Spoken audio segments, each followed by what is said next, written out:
call Mark McGwire a controversial figure would be the understatement of the century. Mention his name around any baseball fan, and you're sure to hear their opinion on the man. Maybe they'll talk about his time as an athletic, when he and Jose Canseco took over the city of Oakland with their passion. I heard Jose Canseco's name a lot, too. I think I should watch him. Let me know in the comments, man. Maybe they'll talk about his legendary race with Sammy Sosa for the single-season home run. I gotta watch Sammy, too! Or maybe they'll talk about that time he was called before Congress to testify about his role in the biggest scandal to hit baseball since the 1919 Black Sox.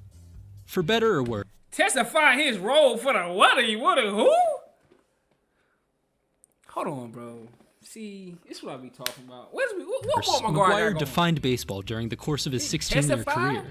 He was on posters, TV shows, and cereal boxes. The 16-year career. He was on posters, TV shows, and cereal boxes. He made history, some good and some pretty bad. In under 20 years, Mark McGwire was an Olympian, a Bash brother, a home run king, and the central figure in a televised congressional inquiry. What the fuck? It was a fall from grace on a national scale. Steroids, you... No, the fuck he did.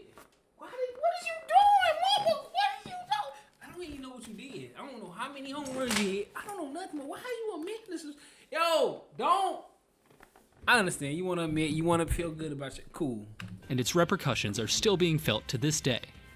Let's take a look at how Mark McGwire went from all-American hero to the face of the growing steroid scandal, and how Major League Baseball did nothing to stop him. Mark David McGwire grew up on the outskirts of Los Angeles in the suburb of Pomona. The son of a dentist, he attended Damien High School in Laverne, where he played golf, basketball, and, of course, baseball.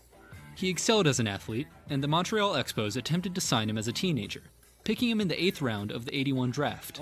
He turned down their offer, though, opting instead to attend the University of Southern California. It was at USC where McGwire first gained widespread attention, alongside teammates like Randy Johnson and Rodney Peete. He was on a team with Randy Johnson? Bro, what a hell of a team. Imagine it. Imagine the team. Imagine that team in a prime. Championship after championship after championship. Like, what? Mark smashed 53 home runs during his time in college, including 31 over 65 games in 1984. He averaged 1 home run every 7.6 at-bats. It was also in '84 that he joined then prospects Will Clark and Barry Larkin at the Olympics in LA. The U.S. national team would finish second, falling to Japan 6-3 in the championship. Damn. McGwire was selected 10th overall that year by the Oakland Athletics and would make his MLB debut just 2 years later. He made a strong first impression, smacking 3 homers and driving in 9 over 18 games in '86. The next year, however, he became a superstar. Over his first full MLB season, Mark McGwire wasn't just the top rookie in the American League, but one of the best hitters in the game. He slugged an MLB best .618 and put up an OPS plus of 164. Hold on, that was his first real year, his second year? He had 49 home runs. He basically smacked 50 home runs in his sophomore season. 50? He smacked 50 home runs! Damn, they broke the record! What are you talking about? Trailing only Jack Clark and Wade Boggs. He drove in 118 runs, and his 49 homers set the all-time record for an MLB rookie. What? So few were surprised when McGwire took home unanimous Rookie of the Year honors.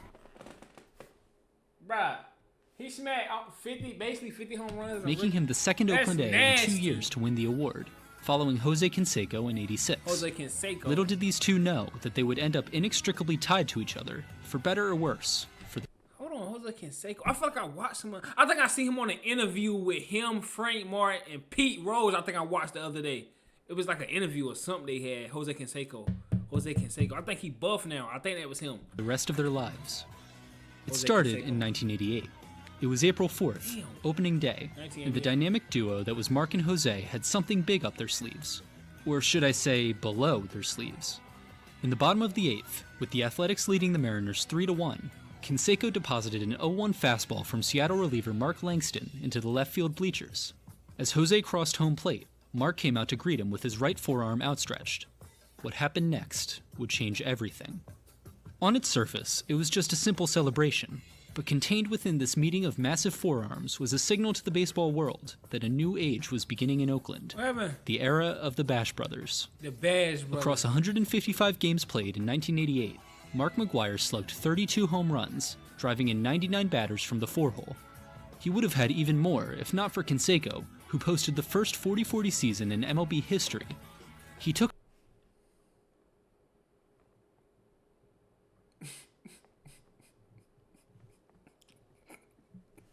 home the AL MVP award, while McGwire made his second All-Star team in as many years. They were the most popular players in Oakland, and after the A's made a trio of World Series appearances from '88 to '90, the Bash brothers quickly became the fresh young faces of baseball. Behind the scenes, however, was a different story. That's crazy. Far from being brothers, many who watched how the two interacted while out of the spotlight began to question whether Mark and Jose were even friends. McGwire was usually seen as the second best of the duo, while Canseco often resented his bad boy persona, especially when compared to Mark's relatively clean-cut public image. Whatever the case, though, these tensions did nothing to stop their, let's call it, professional collaboration. On a near daily basis, Jose and Mark would retire to the clubhouse bathroom, sometimes before batting practice, sometimes after, and load up on their, vitamins. What? Hold on, what is he talking about, bro? Is he trying to enhance a steroid? So was they taking steroids? Mark McGwire was taking steroids as a rookie? Well, as a sophomore, basically, is what he trying to say? Ain't no way, bro. Let's keep it real. This was a routine occurrence, and it wasn't really a secret either. In fact, it was during that very same MVP season that Canseco was called, quote, the most conspicuous example of a player who has made himself great with steroids. The players knew it, the coaches knew it, even the fans knew it. To make matters worse, at least to Jose, Mark had seemingly been able to avoid that very same heat from the fans and the press alike. The steroid issue was a sore spot for Canseco, but for the time being, little attention was paid to the cheating going on in Oakland. Damn. As a matter of fact, it was less than a year after the Bash brothers were born that Commissioner Peter Ueberroth declared the league drug-free. Now, Mark McGwire was a man who knew the importance of eating a well-balanced breakfast. Now, those of you who are old enough to witness the '98 season almost certainly remember the McGwire-Sosa home run chase. Even those of you who were... This is 10 years later, because he said 88 to 90. I guess 90 they was juicing him and Jose Canseco. This is 98. Not, like myself, have likely seen more recaps of this season than you can count. But to provide some context for how incredible the race for the single-season homer title was, just take a look at Aaron Judge. As of the writing of this video, Judge is in the midst of a potentially record-breaking season. Through the 2022 All-Star break, Judge has been responsible for 33 home runs, I think he broke the record, putting him on pace for exactly 60. This places him within striking distance of Roger Maris's mark of 61, a record which stood for over 35 years. Judge's at-bats have become must-watch TV, with fans tuning in on the daily to see if he'll hit another one. Now, imagine if there were two of him. Through August 1st of that year, McGwire held a 3-homer lead on Sosa, with 45. At this point in the season, the question was no longer whether Maris's record would be broken, but who would be the first to do it. Reporters would swarm the clubhouse after every game, each of them hoping to catch a soundbite from the men who were making history. One of these reporters was Steve Wilstein, a feature writer for the Associated Press. Wilstein had been sent out on assignment that July to follow the home run chase, and on this particular day, found himself among the gaggle of journalists anxiously awaiting McGwire's return from the trainer's room. As he sat there at the home run leader's locker, he decided to jot down what he saw. There was a photo of Mark's son on the top shelf, resting beside a package of sugarless gum, fitting for the dentist's son. But there was something else in McGwire's locker that caught Wilstein's eye. Nestled between a baseball cap and a can of Popeye's spinach was a little brown bottle with a label he didn't recognize. He wrote it down. 3 weeks later, Wilstein published this article, in which he identified the mystery drug as androstenedione, an anabolic steroid. He made it clear that although andro, as the drug was commonly known, had been banned by the NFL, the NCAA, and the Olympics, there was no such restriction in place for Major League Baseball. When he contacted the Cardinals for confirmation of the slugger's use, the club spokesman claimed that McGwire didn't even know how to spell it. McGwire himself accused Wilstein of snooping. His manager, Tony La Russa, backed up this sentiment, calling the article a clear invasion of privacy. Even his fellow reporters turned their backs on him, fearing that Wilstein's behavior, which, remember, was literally just him doing his job, would result in limited access to the players. Robert Millman... Bro, why the hell you even had that in your locker, Mark McGwire? You gotta be smarter than that, man. Come on, man. Commissioner Bud Selig's chief medical advisor stated that there was no evidence Andro does anything bad or good, and that it was his duty to protect McGwire. The Monday after the story ran, Selig implored fans to, quote, do everything we can to enjoy a great moment in baseball history. See, this story was published at the same time that baseball was regaining its status as America's pastime. The 1994 strike had driven many fans away from the sport, and as those in the league saw things, if it was going to take a steroid-fueled home run chase to bring them back, hey, they so gonna take it. McGwire cracked his 62nd home run that September, shattering Maris's record and beating out Sosa for the title. He'd hit 70 in total, with his final home run ball selling at auction for $3 million. The highest price ever for a piece final home run ball selling at auction for $3 million. The highest price ever for a piece of sports memorabilia. Sports Illustrated named... Bro, I ain't gonna lie, Barry Bonds smacked, what, 73 of them things? Barry Bonds, he hit 70 home runs. Mark McGwire is nasty. McGwire and Sosa as their 1998 Sportsman of the Year. They made no mention of steroids. A 5-mile stretch of Interstate 70 in St. Louis was renamed Mark McGwire Highway to honor his achievement. That's crazy. By the time 2005 rolled around, Mark McGwire had been out of baseball for nearly 4 years. He'd retired after the 2001 season, following a couple of years in which knee injuries kept him off the field. For McGwire, retirement had largely consisted of coaching, making public appearances, and taking up golf.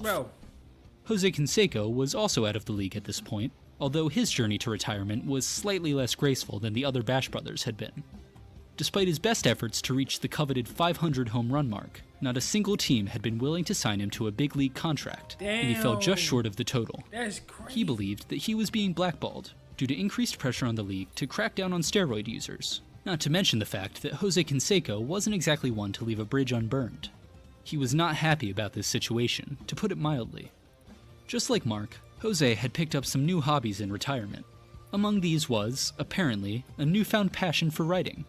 In 2005, he published Juiced, a scandalous, tell-all account of his time in professional baseball, complete with the names of players he claimed had been taking steroids. He read it?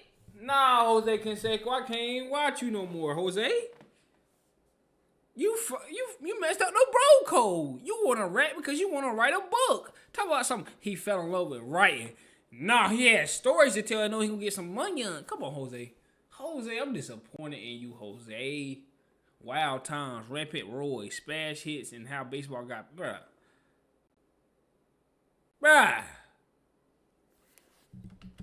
The most prominent of these names was, who else? Mark McGwire. That's crazy.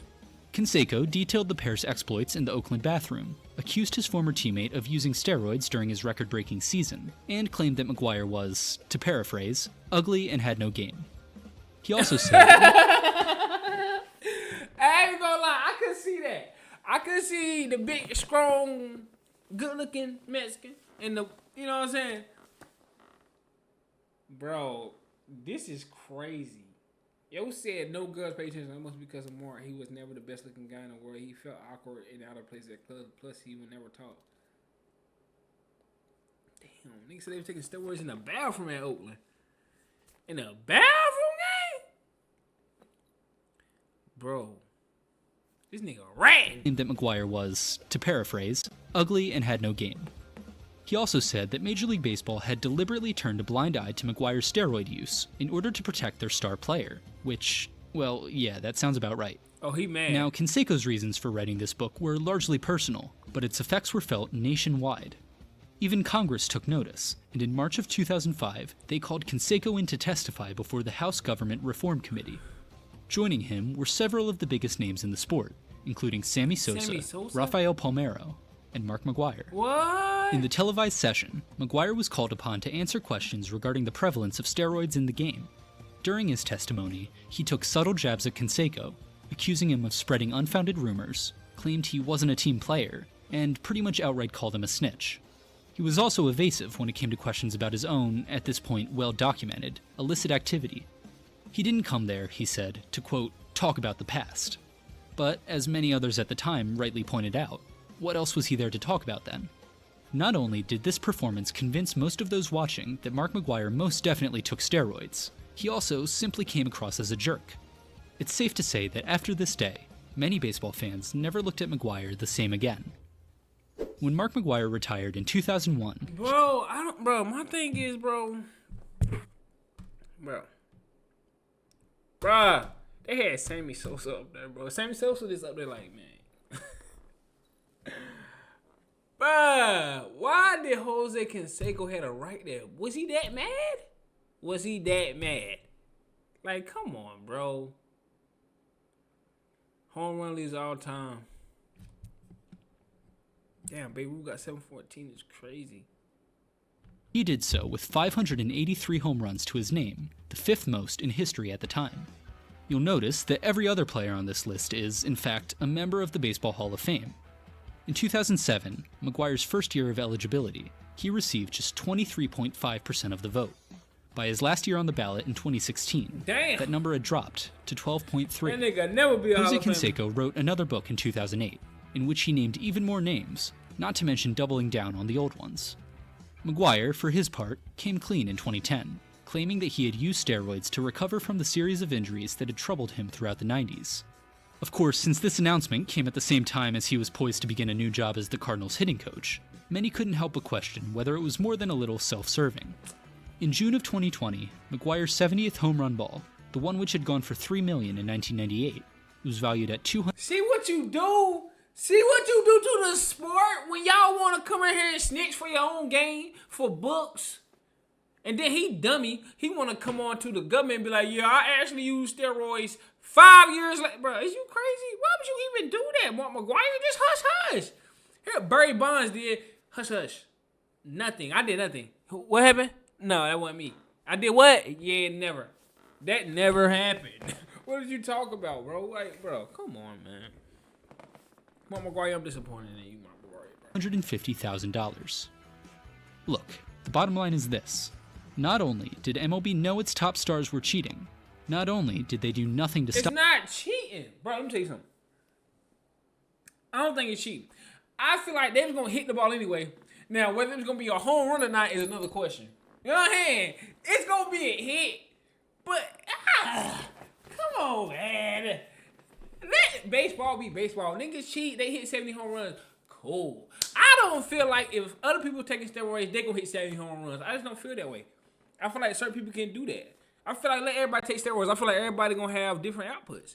Stop it. Ain't like, but in refusing to even acknowledge the problem while low-key simultaneously got me, man, celebrating its most prominent users, they were implicitly encouraging the use of made steroids money among off its of players. it, and then won't put him in the Hall of Fame. Bud That's crazy. Selig was elected to the Hall of Fame in 2017 alongside Tim Raines, Jeff Bagwell, Ivan Rodriguez, and executive John Sherholtz.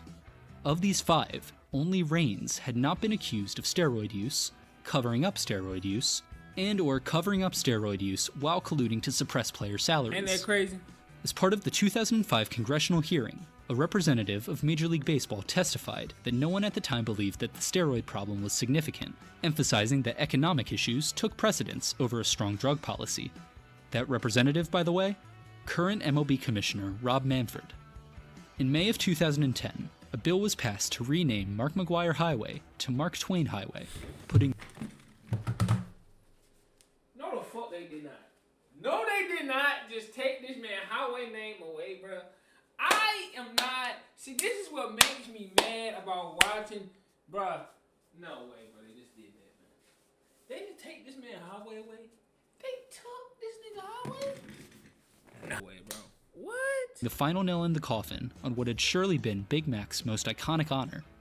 It's gone, but not forgotten. Nah. See, I can see that's what made me not want to fucking watch certain shit. They kill the sport, bro. Like, they kill it. Like, bro, come on, man. Like, comment, subscribe, bro. On the road to 10K subs, man. We almost there. I'm doing a giveaway at 10K. But, bro, this is crazy, man. This was hard to watch. This is a hard watch. Because, man, bro, a legacy just torn apart, bro. Because niggas want to rat for their own personal gain.